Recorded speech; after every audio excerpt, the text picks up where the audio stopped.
Nazi Germany, आखिर ये हुआ कैसे? ये एक ऐसा सवाल है ना, जो आज भी हमें सोचने पर मजबूर कर देता है। मतलब, कैसे एक पूरा देश, एक पूरी सभ्यता इतनी बड़ी क्रूरता की राह पर चल पड़ी? इसको समझने के लिए हमें इतिहास में थोड़ा गहरा उतरना होगा। तो चलिए इस उलझी हुई कहानी को सुलझाने की कोशिश करते हैं। तो कहानी शुरू होती है 1945 के वसंत से। सोचिए, एक 11 साल का जर्मन लड़का है हेलमूथ। वो अपने बिस्तर में लेटा है और उसे अपने माता पिता की दबी दबी गंभीर आवाजें सुनाई देती हैं।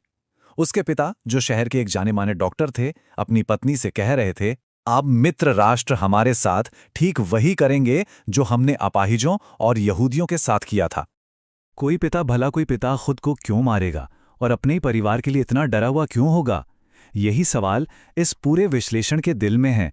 आखिर हेलमुथ के पिता को किस बात का डर था? इस रहस्य को सुलझाने के लिए हमें इतिहास के पन्ने पलटने ही होंगे। और अगले ही दिन हेलमुथ के पिता ने अपने ऑफिस में खुद को गोली मार ली। ये समझने के लिए कि एक पिता ने इतना खौफनाक कदम क्यों उठाया, हमें वक्त में पीछे चलना होगा, उस दौर में जहां इस पूरी त्रासदी के बीज बोए गए थे। तो इस पूरी कहानी की जड़ें वो हमें मिलती हैं पहले विश्व युद्ध के खत्म होने के समय। यहीं से जर्मनी के उस संकट की शुरुआत हुई थी। एक ऐसा संकट जिसने पूरे देश को निराशा और हताशा के अंधेरे में धकेल दिया था। अच्छा, तो ये देखिए, ये नक्शा है वर्साई की संधि के बाद के जर्मनी का। जर्मनी को अपनी 13% जमीन गंवानी पड़ी। सारी विदेशी कॉलोनियां हाथ से गईं, 75% लोहा और 26% कोयले के भंडार भी चले गए। लेकिन सबसे ज्यादा चुभने वाली बात थी वॉर गिल्ट क्लॉज, यानी युद्ध का सारा दोष जर्मनी के सिर पर डाल दिया गया। और इस सारे अपमान का बोझ वो डाल दिया गया जर्मनी के नए नवेले लोकतंत्र वाइमार रिपब्लिक पर। मतलब हार का ठीकरा भी उन पर, संधि का भी, और ऊपर से 6 अरब पाउंड का भारी भरकम हर्जाना भी। जो पुराने ख्यालों के लोग थे, वो तो उन्हें नवंबर के अपराधी कहकर उनका मजाक उड़ाते थे। और फिर आई आर्थिक तबाही, एक नहीं बल्कि दो। पहले 1923 की हाइपर इन्फ्लेशन, जब जर्मन करेंसी की कीमत इतनी गिर गई कि लोगों को एक ब्रेड खरीदने के लिए नोटों से भरी हाथ गाड़ियां ले जानी पड़ती थीं। और इसके बाद 1929 की महामंदी, जिसने लाखों लाखों लोगों को सड़क पर बेरोजगार खड़ा कर दिया। ये जो नंबर स्क्रीन पर है, इसे पढ़ना भी मुश्किल है। खरबों जर्मन मार्क, सिर्फ 1 अमेरिकी डॉलर के बराबर। जरा सोच कर देखिए, किसी ने अपनी पूरी जिंदगी की कमाई बचाई हो और एक सुबह उठकर उसे पता चले कि वो सब रद्दी हो गया है। उस पैसे से अब एक ब्रेड का टुकड़ा भी नहीं आ सकता। ये उस वक्त जर्मनी में लाखों लोगों की हकीकत थी। तो हुआ ये कि अपमान, आर्थिक बर्बादी और राजनीतिक लाचारी, इन सबने मिलकर एक ऐसी आबादी को जन्म दिया जो पूरी तरह से हताश थी। लोगों का लोकतंत्र से भरोसा उठ चुका था, क्योंकि उन्हें कोई रास्ता ही नहीं दिख रहा था। और ऐसे में वो एक मसीहा की तलाश में थे, कोई जो आए और उन्हें इस दलदल से बाहर निकाले। और इसी खालीपन को भरने के लिए सामने आया एडोल्फ हिटलर और उसकी नाजी पार्टी। उन्होंने इस राष्ट्रीय संकट को अपने लिए एक मौके की तरह देखा। ये सिर्फ एक बार चार्ट नहीं है, ये एक पूरी कहानी कहता है।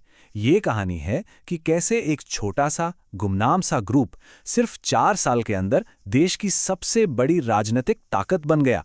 1928 में सिर्फ 2.6% वोट और 1932 आते आते 37%। सवाल ये है, आखिर ये हुआ कैसे? हिटलर एक जबरदस्त स्पीकर था। उसके भाषणों में एक आग थी, एक जुनून था जो लोगों को अपनी तरफ खींचता था। उसने वादे किए, एक मजबूत राष्ट्र बनाने का वादा, वर्साई की संधि के अन्याय को मिटाने का वादा और जर्मन लोगों के खोए हुए सम्मान को वापस दिलाने का वादा। उसने बेरोजगारों को काम और नौजवानों को एक सुनहरा भविष्य देने का यकीन दिलाया। देखिए, नाजियों ने प्रोपेगेंडा को एक अलग ही लेवल पे पहुंचा दिया था। ये सिर्फ राजनीति नहीं थी, ये एक शो था, एक तमाशा। बड़ी बड़ी रैलियां, स्वास्तिक वाले लाल झंडे, नाजी सल्यूट, ये सब कुछ ताकत, एकता और एक नए सवेरे की उम्मीद जगाने के लिए डिजाइन किया गया था। और इसने अपना काम बखूबी किया। लेकिन कानूनी तरीके से सत्ता में आने के बाद हिटलर ने बहुत तेजी से और बहुत ही सोची समझी साजिश के तहत जर्मनी के लोकतंत्र की नींव ही हिला दी। चलिए देखते हैं ये सब कितनी तेजी से हुआ। 30 जनवरी 1933 हिटलर चांसलर बना। ठीक 1 महीने बाद जर्मन संसद में एक रहस्यमयी आग लगी और इसका बहाना बनाकर फायर डिक्री जारी कर दी गई। इसने बोलने की आज़ादी, प्रेस की आज़ादी, सारे नागरिक अधिकार छीन लिए। और फिर 3 मार्च को आया एनेबलिंग एक्ट। इस एक कानून ने हिटलर को तानाशाह बना दिया, उसे संसद से ऊपर सारी शक्तियां दे दी। इसके फौरन बाद नाजी पार्टी को छोड़कर बाकी सभी राजनीतिक पार्टियों और ट्रेड यूनियनों पर पाबंदी लगा दी गई। देश की अर्थव्यवस्था, मीडिया, सेना, अदालतें, सब पर सरकार का पूरा कंट्रोल हो गया। देखते ही देखते जर्मनी एक पार्टी तानाशाही में तब्दील हो गया। तो सवाल उठता है कि इस तानाशाही के पीछे की सोच क्या थी? आखिर किस विचारधारा ने इसे ताकत दी? ये एक ऐसी सोच थी जो नफरत और नस्लीय भेदभाव की बुनियाद पर खड़ी थी। नाजियों की दुनिया में सब बराबर नहीं थे। उनकी नज़र में नस्लों की एक सीढ़ी थी। सबसे ऊपर थे नॉर्डिक जर्मन आर्य, यानी सुनहरे बालों वाले, नीली आंखों वाले लोग। और इस सीढ़ी में सबसे नीचे थे यहूदी, जिन्हें वो एंटी रेस कहते थे, मतलब नस्ल का दुश्मन। और ये सब किसी नकली झूठे विज्ञान पर आधारित था। ये विज्ञान नहीं था, ये तो बस नफरत थी जिसे विज्ञान का मुखौटा पहना दिया गया था ताकि इंसानों को अच्छे और बुरे में बांटा जा सके। और इसी सोच ने जुल्म के 3 भयानक पड़ावों को जन्म दिया, जिसका अंत हॉलोकॉस्ट में हुआ। पहला पड़ाव था बहिष्कार, जब यहूदियों से उनकी नागरिकता, उनके अधिकार सब छीन लिए गए। दूसरा पड़ाव था यहूदी बस्तियां, जहां उन्हें चारों तरफ से घिरे हुए गंदे इलाकों में रहने पर मजबूर किया गया। और तीसरा और आखिरी पड़ाव था विनाश, जब डेथ कैंप्स में उन्हें सिस्टमैटिकली मारना शुरू कर दिया गया। ये 2 तस्वीरें, ये उस खौफनाक सफर की गवाह हैं। एक तरफ पार्क की बेंच जिस पर लिखा है सिर्फ आर्यों के लिए, और दूसरी तरफ एक मालगाड़ी जो इंसानों को जानवरों की तरफ भरकर मौत के कैंप तक ले जा रही थी। ये दोनों उसी जहरीली सोच की देन थे। इस विचारधारा का अंजाम बहुत ही भयानक हुआ। अब हम वापस उस कहानी पर लौटते हैं जहां से हमने ये सब समझना शुरू किया था, हेलमुथ और उसके पिता की कहानी पर, और देखते हैं कि इन सब भयानक घटनाओं का आखिर मतलब क्या था। नाजी हुकूमत में जो तबाही मचाई, उसकी कीमत इंसानों ने अपनी जान देकर चुकाई।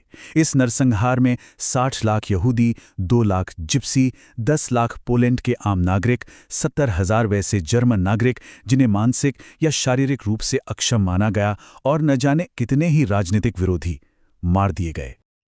और यही वो दुनिया थी जिसे बनाने में हेलमुथ के पिता का भी हाथ था। वो एक डॉक्टर थे, एक नाजी। उन्होंने इस हुकूमत के गुनाहों में हिस्सा लिया था, जिसमें उन जर्मन लोगों को मारना भी शामिल था जिन्हें अवांछनीय समझा जाता था। उनका डर बदले का डर था। उन्हें डर था कि अब उनके साथ भी वही होगा जो उन्होंने दूसरों के साथ किया था। और आखिर में पादरी मार्टिन निमोलर के ये शब्द, पहले वो कम्युनिस्टों के लिए आए और मैं चुप रहा, फिर वो मेरे लिए आए और मेरे लिए बोलने वाला कोई नहीं बचा था। ये शब्द आज भी हमें एक सवाल के साथ छोड़ जाते हैं, हमारी चुप्पी, हमारी हिस्सेदारी और हमारी नैतिक जिम्मेदारी का सवाल।